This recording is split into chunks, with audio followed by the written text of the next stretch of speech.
We're going live in about 1 minute. 1 minute to go.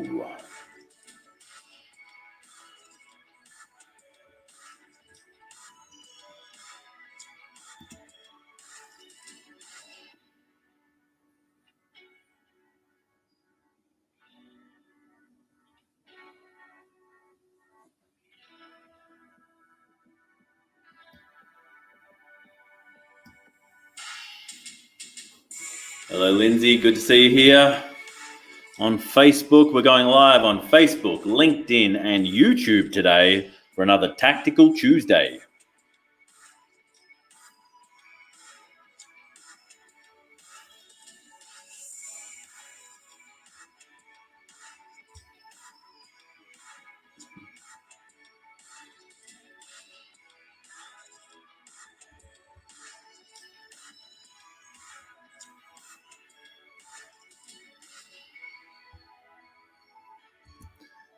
Welcome to Tactical Tuesday. Yes, we're back for another Tuesday, as we will be every Tuesday, to talk about all things tactics. So, hey, hello, Gordon. How you going? Good to see you from sunny Sydney. I'm here from sunny Melbourne. It's a lovely day out there today. It's a little bit windy, but as you can see, I've had the wind in my hair already. I am so dying to get to a hairdresser at some point very soon. But my hair is not the subject of today's session. Tactical Tuesday is about where we get a chance to talk about one tiny yet powerful tactic that we can implement ideally within the next 7 days. But today, I'd like to talk about something a little broader than that, because a lot of the conversations I'm having, no matter where you are in either this country, Australia, or around the world, and in fact, around the world, I'm having these conversations even more so, is that the word overwhelm is starting to come to the front of just about every conversation that I'm having. So I'm speaking to business owners, I'm speaking to thought leaders and entrepreneurs about what's going on for them right now. And I'm feeling overwhelmed is definitely one of the subjects that keeps coming up. Now, there's all sorts of reasons why people are feeling overwhelmed. And I think it's absolutely fair that you may be feeling overwhelmed right now, because there is a lot of change going on in the world right now. There is a lot happening in the world right now. And there's probably a lot happening within your business. There's probably a lot happening for you personally. There's just a lot going on.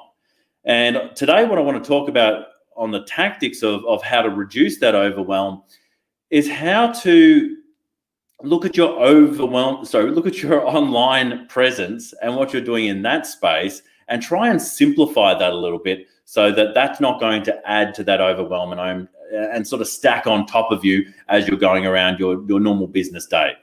So there's all sorts of things that we need to do in business. It's not all just marketing and sales, but the marketing and sales is really the lifeblood of the business. I think it's funny, actually, when I talk to probably medium-sized business owners in particular, they really focus on the sales component, and that's fair, because sales is really where we win or we don't win, when we actually get the cash, when someone signs on the dotted line.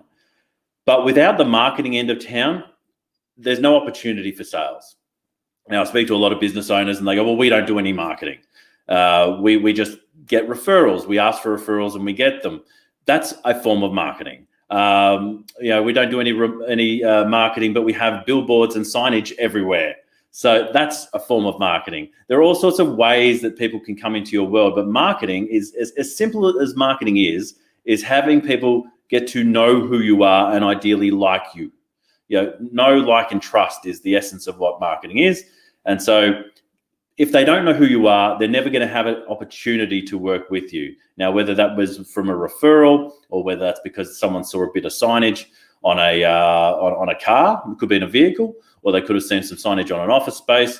Someone may have been talking about you at a barbecue, whatever it might be. That's all forms of marketing. Word of mouth marketing is as much relevant today as it's ever been.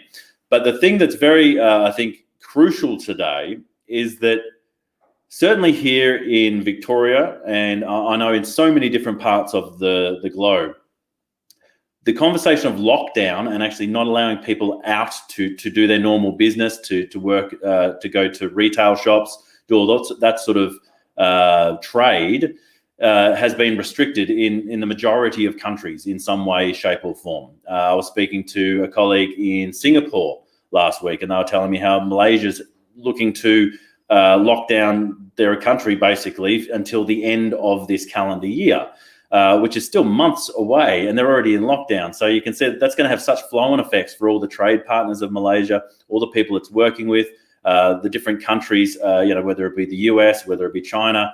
They all have their all little lockdowns, and that does flow on and does affect all of us in some way, shape, or form, which means that really to do the marketing part of the marketing and sales function, which is to get people to know you, you no longer have the opportunity to be meeting people face to face. Now, in some places, we're back to face, and that's fantastic.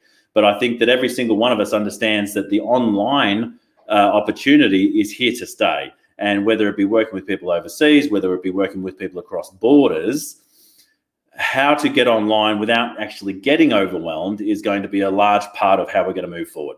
So today I just want to talk about reducing that overwhelm in the online space, because there are literally 101 different flavors of digital marketing that we can do, forms of digital communication that we can do.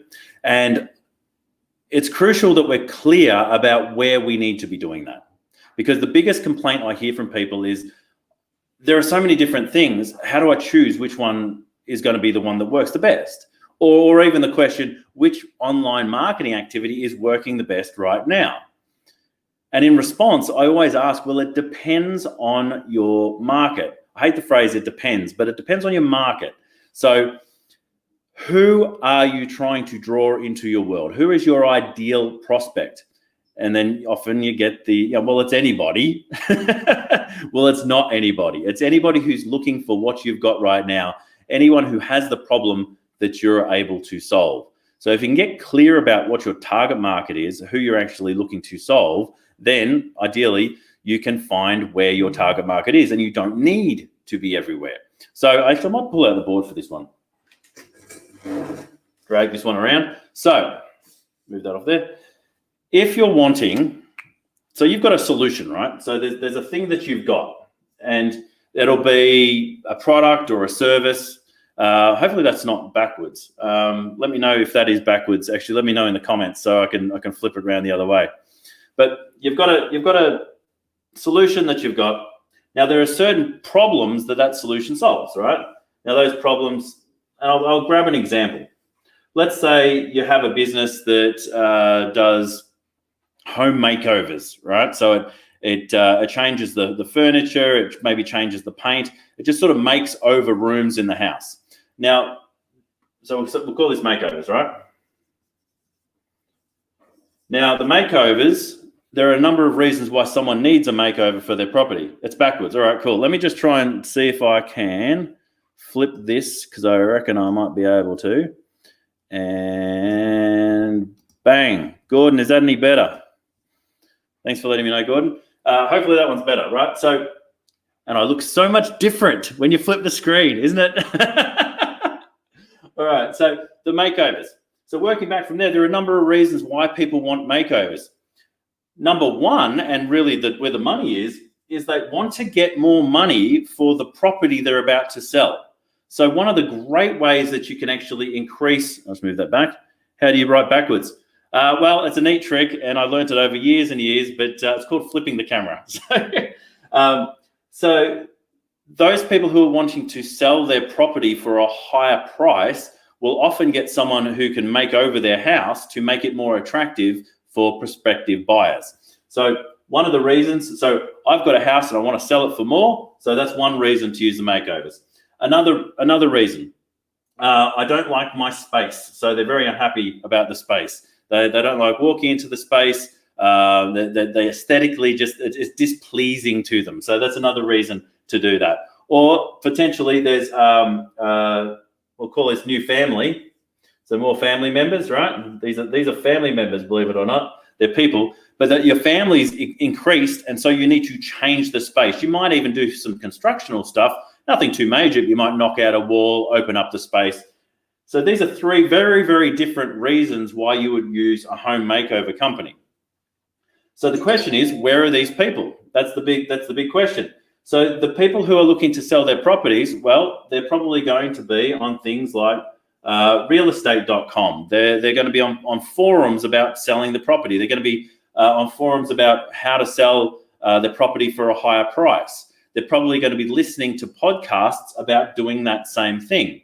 And rather than try and find all these people, go to where they are.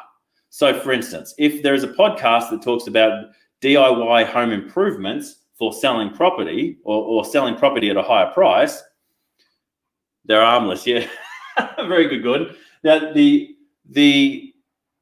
if you find that podcast, then you might want to get on that podcast. So you want to get on as an expert commentary.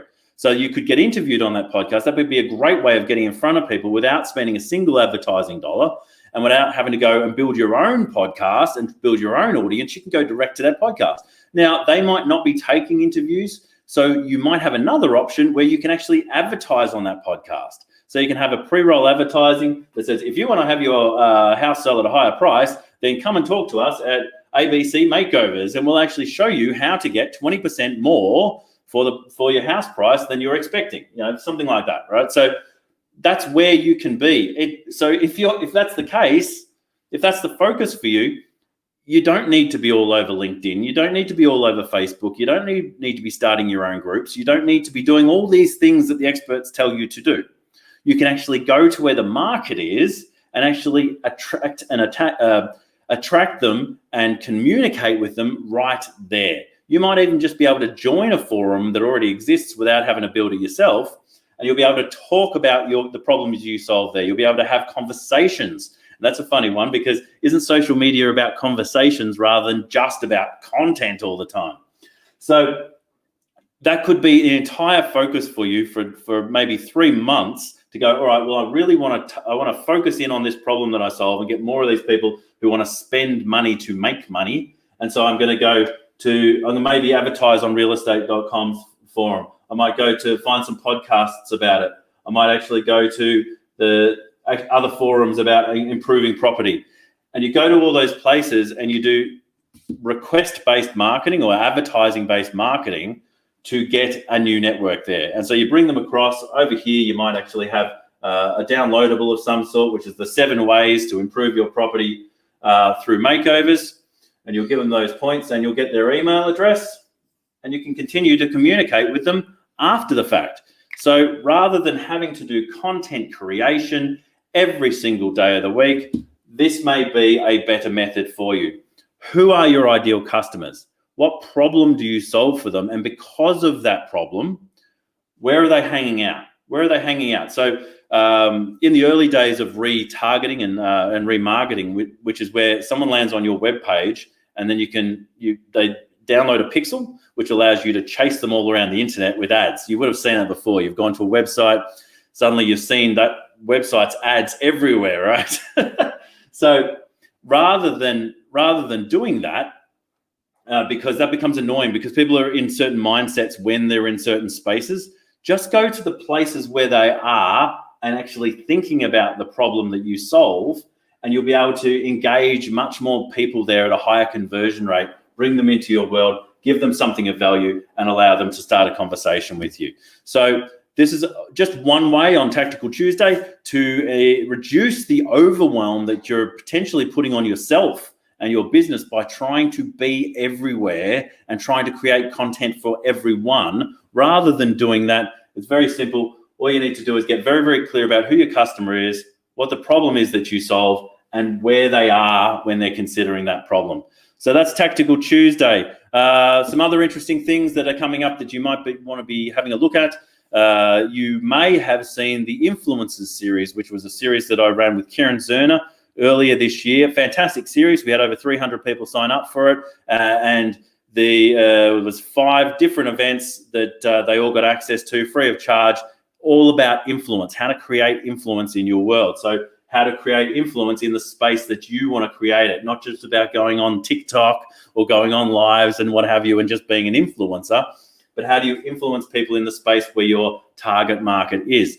So we've got series 2 that's literally just been opened up. It's going to launch in, I think, 8 days. You can go to the influencerseries.com to actually sign up for that. It's fantastic. You'll see the lineup there. It's a whole new lineup. We're going to go deeper in the conversations about how to influence, what are the tactics and strategies of influence, and how you can become a more influential person in the world that you want to be working in. So again, your ideal customers, not just anybody.